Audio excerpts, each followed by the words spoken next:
Hello, everyone. This is Andreas Pop Culture Guy.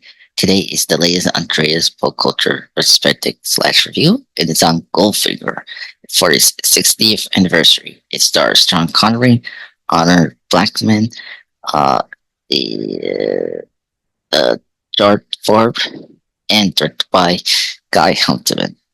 Now, I say for this is Goldfinger, the 16th anniversary review. And of course, Goldfinger is the 1964 British spy film and the third installment of the James Bond series to be produced by the Eon Productions. Of course, I say before, it's starring Sean Connery as the fictional James Bond character, MI6 agent. It is based on the novel of the same name by Ian Fleming. The film stars, as I said before, Honor Blackman as the Bond girl, Pussy Galore, and of course, Gert as the titular character, Auric Goldfinger, the main villain. Of course, we got other ones like along with Shirley Anton as the iconic Bond girl, Jill Masterin, the girl that got gold paint all over her body to death.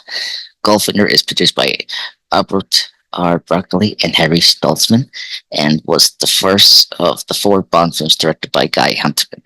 I said before, the person that's going to direct later, Diamonds Are Forever, the last official Eon production for Sean Connery to star, plus the first two Roger Moore films, Live and Let Die, and The Man with the Golden Gun. Now, Goldfinger was the third Bond film, and on this release of 1964, it proved itself to be the first blockbuster of the series, firmly establishing the 007 in the public imagination and pop culture. Now, I just want people to know that yes, the first two films of the James Bond series, Dr. No and From Russia with Love, had been successful, but Goldfinger outperformed both at the box office and is in the process of laying down the guidelines and in motifs for nearly every Bond film that has followed since. Now, how do you talk about Goldfinger? I mean, people talked about Goldfinger constantly. Well, Goldfinger could be best described as the quintessential definitive Bond film, the first of the series to set the necessary groundwork and the entire saga in motion. It's also the best Bond films, arguably the most savvy and sophisticated. It is the Bond ultimate, so to speak. There's undoubtedly much to admire about the film. Stuff in the film. Not at least the memorable Shirley Bassey's theme song, not my favorite, but still one of the best. Guy Hamilton directs with impressive assertion and confidence. The locations are excellent. Sean Connery is once again fantastic as Bond, although he's not as menacing as he is in the first two films in his tenor. He is, however, still a political character, finding himself in genuine danger during the film, having to rely on his wits to survive. And then we got the main villain, Goldfinger, and I do have to agree, he's one of the best great Bond villains we have so far. Played with real menace by Gert Forbes, who succeeds in making him a more fleshed out character than many of the one-dimensional baddies in some of the other Bond films. The wonderful Pussy Galore is also great. Meanwhile, is one still the best Bond girls and one that sets up the, tongue-in-cheek humor of the names we get here, the sexually innuendo. Of course, Honor Blackman plays her as a woman with real spirit and intelligence, and it's pity she does not get more screen time in the film, but she makes it up with the amount she has with Sean Connery and the main villain, Goldfinger. Plus, another point for Goldfinger is also introduced several elements which have since become the cliches of the Bond, as I mentioned. For the first time, Bond visits Q's workshop to pick up his equipment, and the first time he receives some fancy gadgets, package up in the famous and stylish Aston Martin, which debuts in this film.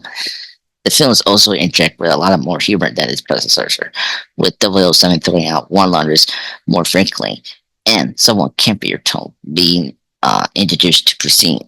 As Oddjob, another fantastic henchman, played by Howard Sakataka, is the first in the long line of totally silent but lethal henchmen. Now, He's not my favorite as, say, Greg Grant from Much of a Love, who spoke, but his daily hat is memorable. But he is a great point for Bond in the film. Good as it is, however, it could be argued that Goldfinger had a malign influence on many of his successors, but it's okay because it was so successful. The Bond producers became convinced that later double releases should follow the same gadget lead, tongue-in-cheek style, but on a grander scale, sometimes for better or worse. But as a result, Goldfinger began to shift away from the relative series or edge tone of the first two films towards the lighthearted visual spectacles that could become the dominant um, aspect of the franchise in the 1970s through the 80s of the Roger Moore films. Now, thinking on his own terms, though, I think Goldfinger still holds up today. It certainly ranks as one of the best films in the series, and it's much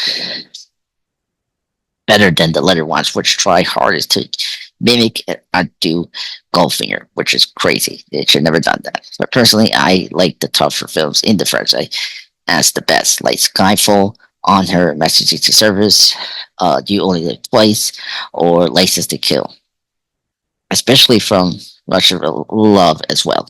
But Goldfinger is the most enjoyable Bond film of its kind and deserves its classic status. And I highly recommend watch Goldfinger. So happy 60th anniversary, Goldfinger.